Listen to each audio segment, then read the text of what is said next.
बिरसा कहते थे, चोरी मत करो, हिंसा मत करो, भीख मत मांगो, किसी साधु औजाओ बौजाओ के बहकावे में मत आओ, भूत प्रेत पिशाच इन पर विश्वास मत करो, और चींटियों जैसे परिश्रमी बनो और पशु पक्षियों जैसे एक दूसरे पर प्रेम करो। कभी हताश मत होना, क्योंकि मैंने तुम्हें अन्याय के खिलाफ लड़ने का मंत्र दे दिया है। तो आज हम बात करेंगे फ्रीडम फाइटर बिरसा मुंडा के बारे में, यानी कि अपने धरती आबा के बारे में। बिहार के दक्षिणी भाग में घने जंगल है। इन जंगलों में कई आदिवासी जनजातियां रहती है और इन्हीं में से एक है मुंडा जनजाति। सैकड़ों वर्षों से मुंडा जनजाति के लोग इन जंगलों के सहारे जीते आ रहे हैं और जंगली कंदमुंद खाते अपना जीवन निर्वाह करते हैं। फलों के बीज फूटकर तेल निकालते और अपने घरों में दिए जलाते। मुंडा परिवार मोटा अनाज या घास के दाने उबालकर घाटों खाया करते थे और 5-10 रुपए के लिए जमींदारों के पास बेकार करना पड़ता था। ऐसे में ही मुंडा परिवार में एक बच्चे का जन्म होता है और जिनका नाम बिरसा मुंडा रखा गया। यही था आदिवासियों को उनके जागतिक गौरव की याद दिलाने वाला बिरसा मुंडा।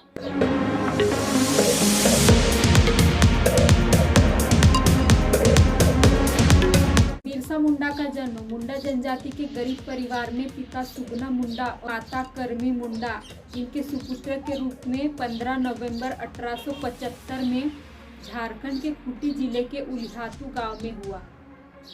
बिरसा मुंडा एक यंग सीपीएल लीडर थे जिन्होंने 25 साल की उम्र में अपनी जान गंवा दी थी। वो बहुत ही कॉमन सी सेंस है कि लाइफ बड़ी नहीं होनी चाहिए, महत्वपूर्ण होनी चाहिए और ज़िंदगी लंबी नहीं ज़बरदस्त होनी चाहिए। और उन्होंने केवल 25 साल की ज़िंदगी बिताई और 25 साल के अंदर उन्हें भगवान का दर्जा मिल गया। झारखंड के सबसे सम्मानित व्यक्ति बिरसा मुंडा ने बहुत कम उम्र में ही अंग्रेजों के खिलाफ एक विद्रोह शुरू कर दिया था। उन्होंने ये लड़ाई तब शुरू की थी जब वो 25 साल के भी नहीं हुए थे। शुरू में वो बोहंडा के जंगलों में भेड़ चराया करते थे और उन्हें बांसुरी बजाने का भी बहुत ज़्यादा शौक था। अगर बात करें बिरसा मुंडा की पढ़ाई की, तो बिरसा मुंडा की आरंभिक पढ़ाई सलगा में जयपाल नाग के देखरेख में हुई। सलगा एक क्षेत्र है, तो सलगा का ही एक विद्यालय हुआ करता था। उसी विद्यालय में बिरसा मुंडा 2 वर्ष तक पढ़ाई करते और उनके शिक्षक जो थे जयपाल नाग, वो देखते हैं कि बिरसा मुंडा जो है उनको पढ़ाई में बहुत ज़्यादा रुचि है।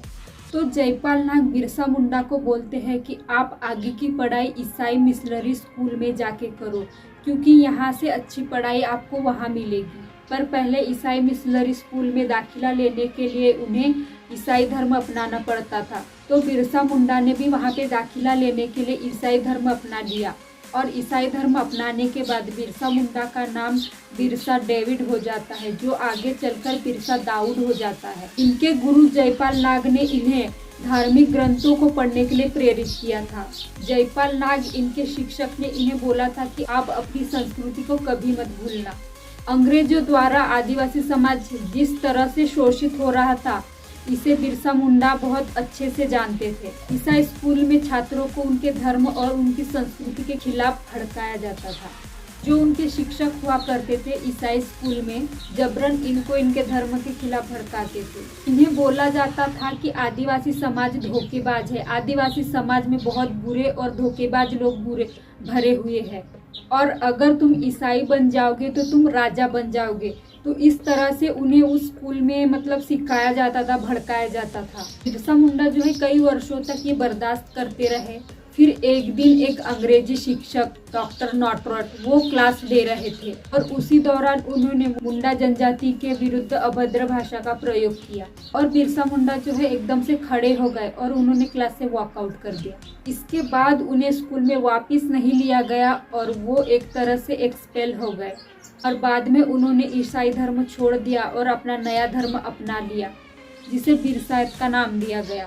और मुंडा जनजाति के बहुत से लोग इस धर्म में शामिल होने लगे और ये एक तरह से शुरुआत थी जो अंग्रेजों की मुहिम थी धर्मांतरण करने की। उनके खिलाफ उन्होंने आवाज उठाई। बिरसा के संघर्ष की शुरुआत चाईबासा से शुरू हुई थी, जहां उन्होंने 1886 से 1890 तक 4 वर्ष बिताए। वहीं से अंग्रेजों के खिलाफ एक आंदोलन की शुरुआत हुई और एक ट्राइबल मूवमेंट की भी इन्होंने शुरुआत की। एक स्लोगन था, बिरसा का एक नारा था, मतलब नारा कह सकते इसको, कि अगुआ राज एते जाना, महारानी राज टुंडू जाना। मतलब पहले जो इंग्लैंड की महारानी हुआ करती थी वो महारानी का राज जाएगा। और उन्होंने आदेश दिया अपने लोगों को कि कोई भी भूमिकर न दिया जाए।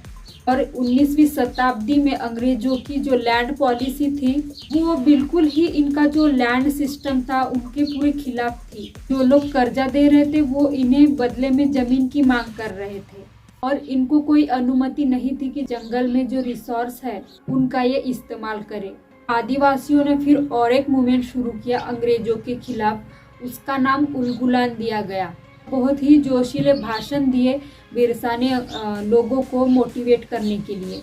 और पुलिस स्टेशन जो थे, जमींदारों के घर थे, इन्होंने वहाँ पे हमला करना चालू कर दिया। और उनका अपना एक झंडा था जो पहले सफ़ेद रंग का हुआ करता था, जो पहले अंग्रेजों का यूनियन जैक का झंडा हुआ करता था। और इनको जहाँ इन्हें मौका मिलता था वहाँ पे ये लोग अंग्रेजों का झंडा नीचे उतार कर अपना झंडा लहराया करते थे। और उस जमाने में बिरसा मुंडा के ऊपर 500 रुपये का इनाम था। 31 मार्च 1900 इस दिन बिरसा मुंडा को गिरफ्तार किया गया।